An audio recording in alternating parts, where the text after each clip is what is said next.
सुपापारीणं निजवर्तमानसनवां भोजातभानोदयं कालज्ञानविगत्रिणीं शिवकरं काळीसमं सद्गुरुं ब्रह्मज्ञानमयं नमामि हनुमत्काळीप्रसादाह्वयम् श्रीकैवल्यपदम्बु చేరుడుగునై చింతించెదన్ లోకరక్షైకారంభకు భక్తపాలన కళా సంరంభకు దానవోద్రేకస్తంభకు కేళిలోల విలసదృగ్జాల సంభూత నానా కంజాత భవాండ కుంభకు మహానందాంగనాడింపకు చేతులారంగ శివుని పూజింపడేని నోరు నవ్వంగ హరికి తిరుడువడేని దయ సత్యంబులోనుగా కలుపడేని కలుక నేటికి తల్లుల కడుపు చేటు పలికిడిది భాగవతమట పలికించెడి విభుండు రామభద్రుండట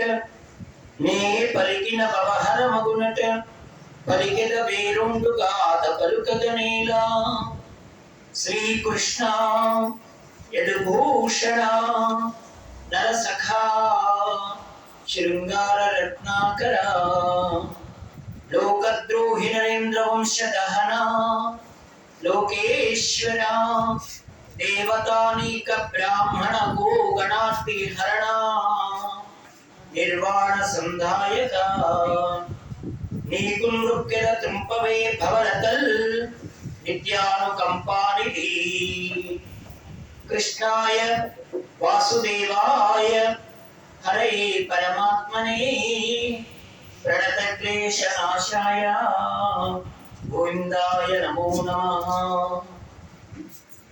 అతి రహస్యంబైన హరిజన్మ కథనంబు మనుజుడెవడేని మాకు రేపు చాలా భక్తితోడ చదివిన సంసార దుఃఖరాశి బాసి తొలగిపోవు.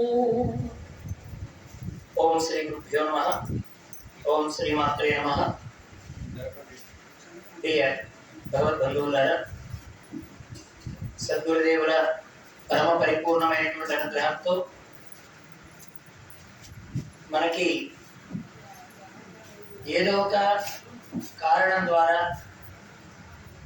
భగవంతుడిని పట్టుకునేటువంటి ప్రయత్నం చేయడమే ఉపాసన. ఉపాసన అంటే ఏదో ఒక ప్రయత్నం, అది పూజ కానివ్వండి, జపం కానివ్వండి, ధ్యానం కానివ్వండి, స్తోత్ర పారాయణం కానివ్వండి, శ్రవణం కానివ్వండి, ఓ నిష్ఠతో భగవంతుణ్ణి పట్టుకోవడానికి సాగేటువంటి ప్రయత్నమే ఉపాసన. ఇప్పుడు మనందరం ఏం చేస్తున్నాం అంటే ఇక్కడ శ్రవణ యజ్ఞం చేస్తున్నాం. మహాత్ములు చెప్పింది ఏమిటి అంటే శ్రవణ యజ్ఞం. ఈ శ్రవణ యజ్ఞంలో ఏం జరుగుతోందంటే మనకి చక్కగా ఒక యజ్ఞగుండం దగ్గరికి మనం వెళితే అక్కడ యజ్ఞగుండం కనిపిస్తుంది, మంత్రాలు చెప్పేటువంటి ఋత్వికులు కనిపిస్తారు, వేయడానికి సమిధలు కనిపిస్తాయి, అక్కడ వాతావరణం అంతా మనకు తెలుస్తుంది.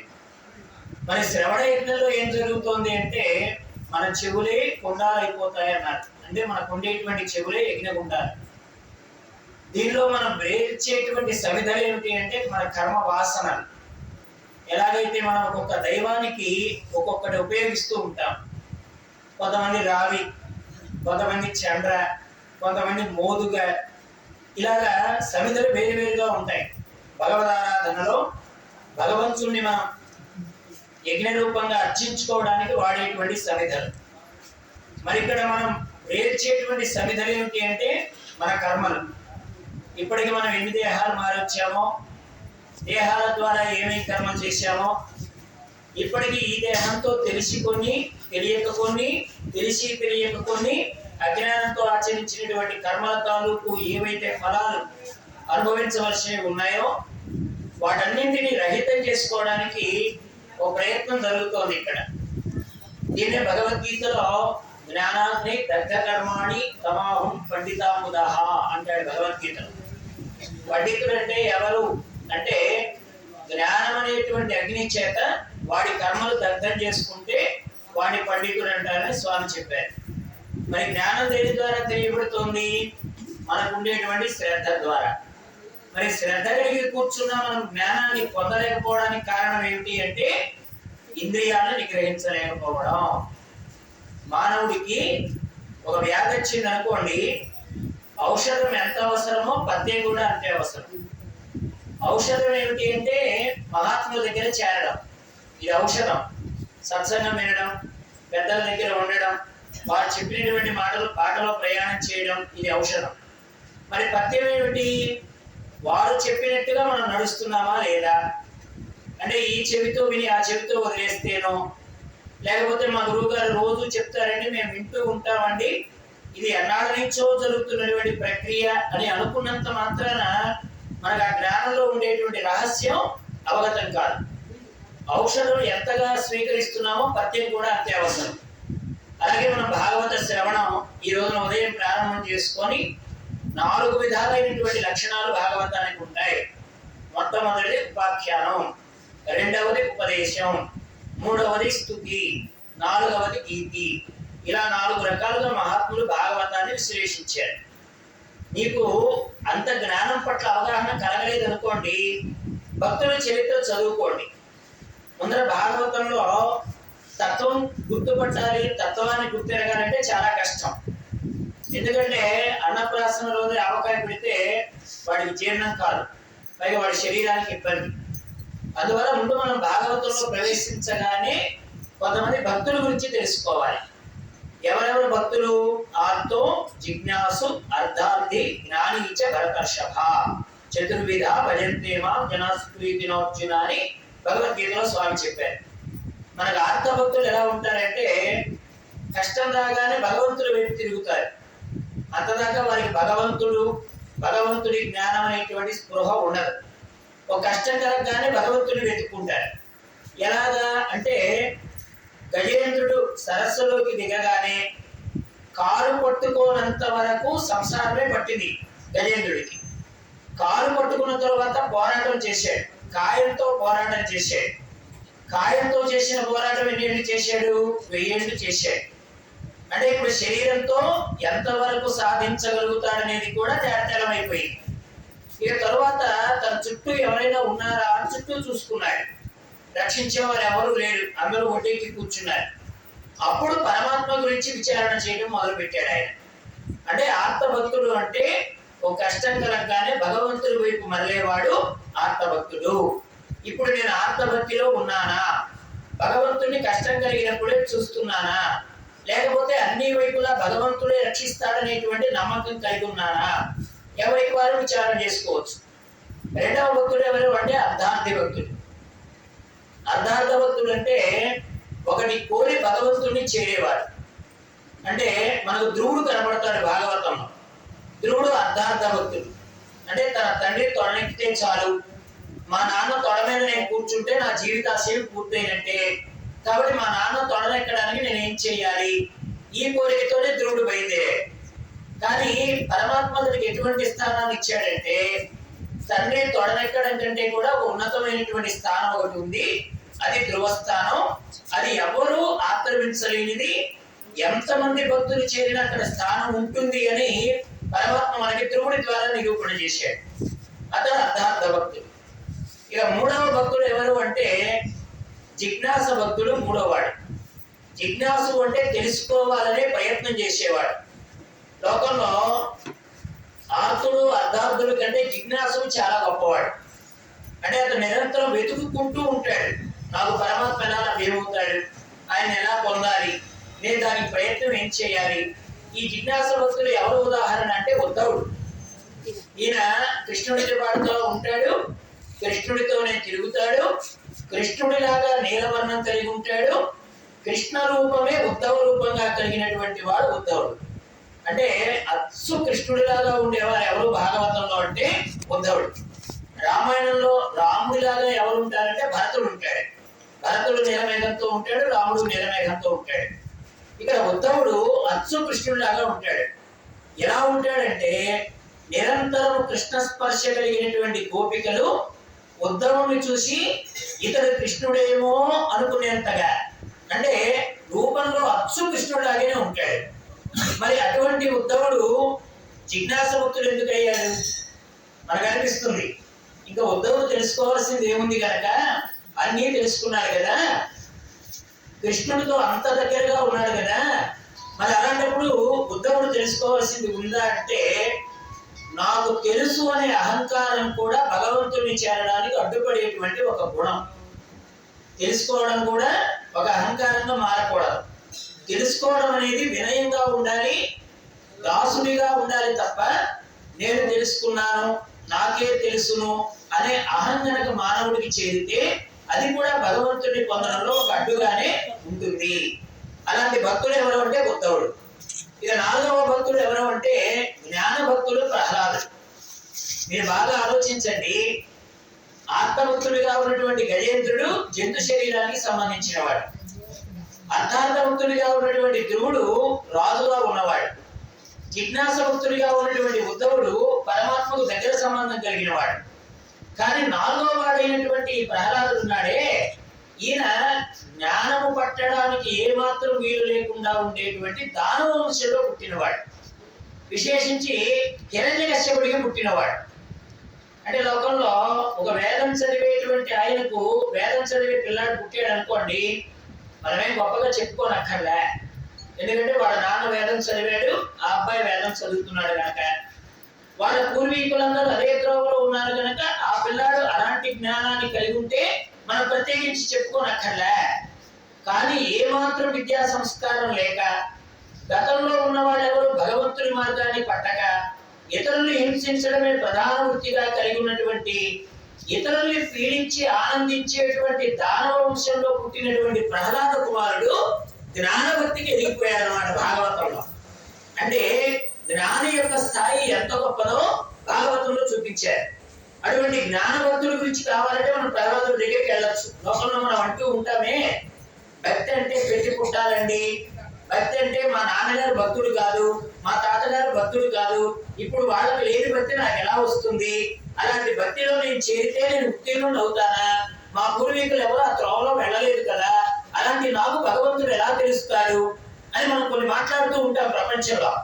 ఏమో విష్ణు సహస్రనామం చదువుతారా అంటే మాకు ఎవరికి అలవాటు లేదండి అనేస్తాం. ఏమో భగవద్గీత నేర్చుకుంటారా అంటే మా వాళ్ళకి ఎవరికి అలవాటు లేదండి అనేస్తాం. కానీ రాక్షస కులంలో పుట్టిన ప్రహ్లాదుడికి ఎవరు నేర్పారండి నారాయణ తత్వాన్ని? నారాయణుడి గురించి ఎవరు చెప్పారు ఆయనకి? ఆయన ఒక గురువుని ఆశ్రయించాడు. ఆశ్రయించినటువంటి గురువు నారదుడు అయ్యాడు. ఆయన ద్వారా పట్టుకున్నటువంటి జ్ఞానం ఆయనని ఉత్తీర్ణుడి చేసింది, ప్రహ్లాదుడిని ఉన్నతుడిని చేసింది. అంటే నీ జన్మ ఏమిటో అడగదు భాగవతం. నువ్వు ఏ కులంలో పుట్టావు, ఏ పని చేస్తున్నావు, నీ పూర్వీకులు ఏం చేశారు, నీ వాళ్ళకి ఎవరికైనా విద్యాగంధం ఉందా, పోనీ భగవత్ సంబంధమైన విషయాలు నీ వాళ్ళు ఎవరైనా నేర్చుకున్నారా, ఇవన్నీ భాగవతం అడగదు. నీలో శ్రద్ధ ఉంది, అర్హత కలిగిన గురుపాదాన్ని కనుక ఆశ్రయించినట్లయితే, శుద్ధ సత్వగుణంలో కనుక నువ్వు నిలబడగలిగితే భగవంతుడు నీకు వశుడైపోతాడనడానికి తార్కాణం ఏమిటి అంటే భాగవతంలో ప్రహ్లాద చరిత్ర. కాబట్టి మనందరికీ ధైర్యం ఏమిటంటే ప్రహ్లాదు. ఎందుకంటే 5 ఏళ్ల పిల్లాడు తల్లి గర్భంలో ఉండగానే గురువుని ఆశ్రయించాడు. ఆ తరువాత గురువు ద్వారా ఏం వినాలో అది విన్నాడు, ఏది తెలుసుకోవాలో అది తెలుసుకున్నాడు. ప్రపంచంలో ఏ విధంగా మనుగడ సాగించాలో ప్రపంచంలో ఉంటూనే దాన్ని అంటగంటా తిరిగాడు ఆయన. రాక్షస పాలకుల్లో ఉన్నాడు, వారి ఆహార విహారాదుల్లో ఉన్నాడు, కానీ ఏమాత్రం ఎక్కడ దేనికి లోపడలేదు ప్రహ్లాద కుమారుడు. కాబట్టి భాగవతం మనకి ఏం చెప్తోంది? ఒక ధైర్యాన్ని ఇస్తుంది. అబ్బాయి నువ్వు అర్థార్థ భక్తుడువైనా, ఆత్మభక్తుడువైనా, జిజ్ఞాస భక్తుడువైనా, జ్ఞాన భక్తుడువైనా పరమాత్మ నిన్ను వేరు చెయ్యడు. పరమాత్మ నీకు ఎటువంటి వేరు భావనని నీకు కలిగించాడు. అంటే నాలాంటి వాడికి భగవంతుని పట్టుకోవడం సాధ్యమవుతుందా అనేటువంటి మాటలు అక్కడ ఉండవు అన్నమాట. అందుకని ఈ భాగవతానికి వేదముల నుంచి వచ్చినటువంటి ఫలము అని దానికి పేరు. అందుకే మొట్టమొదటి శ్లోకంలోనే వేదవ్యాస భగవానుడు చెప్తాడు, నిగమకల్ప తరోగళిత ఫలం శుకముఖదామృత ద్రవ సంయుతం పిబత భాగవతం రసమాలయం ముగురు రసిక భూమి బాబుగా అంటాడు ఆయన. అంటే నిగమకల్ప తరోగళిత ఫలం. భాగవతానికి ఏం పేరు పెట్టారంటే వేదాల యొక్క వృక్షం. వేదం అనేటువంటి ఒక వృక్షం. ఆ వృక్షానికి వచ్చినటువంటి ఒకే ఒక ఫలం ఉన్నది, ఆ ఫలానికి భాగవతం అని పేరు పెట్టారు. మనం ఏదైనా దేనికోసం పనిచేస్తాం? ఫలసాయి కోసం పనిచేస్తాం. ఇప్పుడు చూడండి, మనందరం ఇంత పని మానుకొని ఇన్ని కార్యాలు మానుకొని ఇక్కడికి వచ్చామంటే ఏదో ఫలితం పొందడానికే కదా ఇక్కడికి వచ్చాం. ఏదో బయట ఉన్నటువంటి వాళ్ళకి మనకి ఏదో కొద్దిపాటి మార్పు ఉంది, మేమేదో పొందాలనుకుని ఇక్కడికి వచ్చాం అని కదా మనం అందరం ఇక్కడికి చేరాం. అంటే ఏ పనైనా సరే ప్రయోజనం లేకుండా ఎవడు ప్రారంభం చేయడు, ఎవరు దానిలో రమించడు.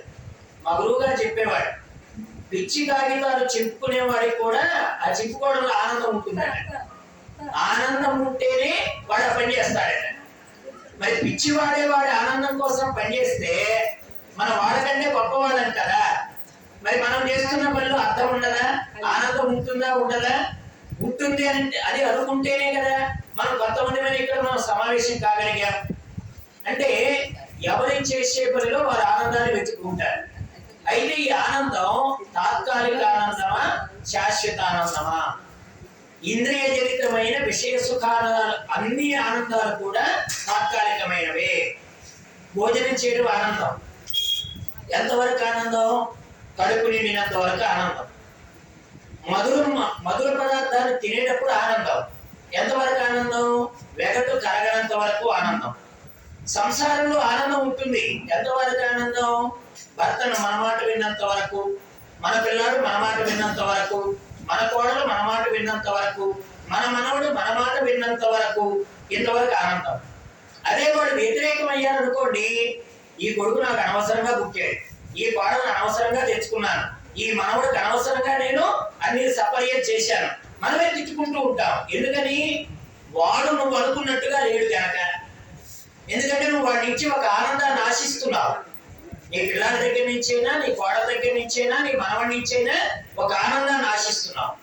ఆ ఆనందం వారి నుంచి లభించలేదు అనుకోండి, వాళ్ళు పుట్టకపోయినా బాగుండేది, వాళ్ళని నేను సపర్యం చేయకపోయినా బాగుండేది అని అనుకుంటున్నాం.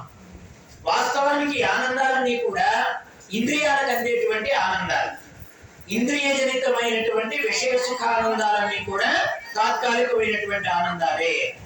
మరి మహాత్ములు కూడా ఒక ఆనందాన్ని అనుభవించారు కదా. ఆ ఆనందం ఎటువంటి ఆనందం అంటే అది ఇక్కడ ఉండేటువంటి విషయాదులకో, ఇక్కడ ఉండేటువంటి వస్తువులకో లభ్యమయ్యేటువంటిది కాదని. దాన్ని ఏమన్నారు? భూమానందము అన్నారు. వేదాంతంలో భూమానందము.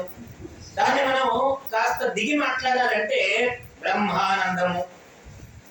ఇది మనకు కాస్త అర్థమవుతుంది. భూమానందం అంటే అది కొద్దిగా మనకి పై ఉన్నటువంటి మాట. బ్రహ్మానందం అంటే కాస్త అర్థమవుతుంది. అంటే బ్రహ్మమును అనుభవించినందువల్ల కలిగినటువంటి ఆనందం.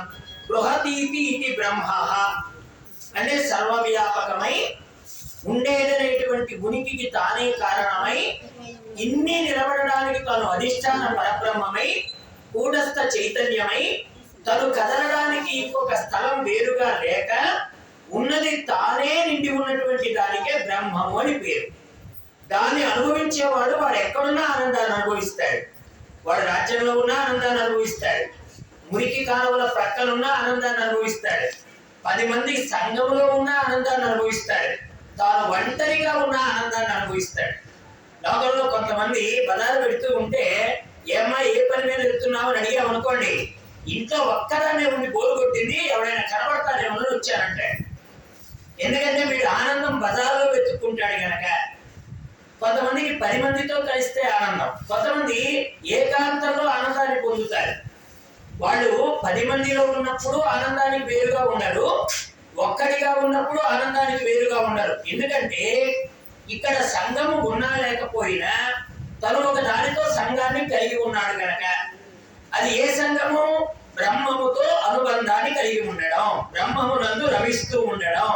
వాడు ఎక్కడికి వెళ్ళినా బ్రహ్మము తనకంటే వేరుగా లేదు కనుక తనలో తాను రమిస్తూ ఉంటాడు.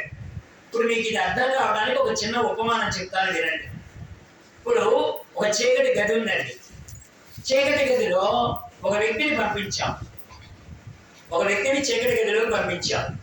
పంపించిన తర్వాత బయట ఉన్న ఆయన అడుగుతున్నాడు, లోపల నల్ల పిల్లి ఉందా అని అడిగాడు. ఏమడిగాడు? లోపల నల్ల పిల్లి ఉందా అన్నాడు. అసలు వీడిని పెట్టిందే చీకట్లో. వీడికి కన్ను పడుచుకున్నా పక్క వస్తువు ఎక్కడుందో కనపడ్డలే. అందులో నల్ల పిల్లిని అడుగుతున్నాడు బయట ఉన్నవాడు. వాడు అన్నాడు, నాకు పక్కనున్న వస్తువే కనబడడం లేదు, అందులో నల్ల పిల్లిని అడుగుతున్నా, నాకు ఎలా ఉంటుందో ఎక్కడ ఉంటుందో ఏం తెలుస్తుంది అన్నాడు. ఎందుకని నీకు కనబడడం లేదు అన్నాడు బయట వాడు. వాడు అన్నాడు, లోపల చీకటిగా ఉంది, నేను చీకట్లో ఉన్నాను, నా చుట్టూ చీకటి ఉంది.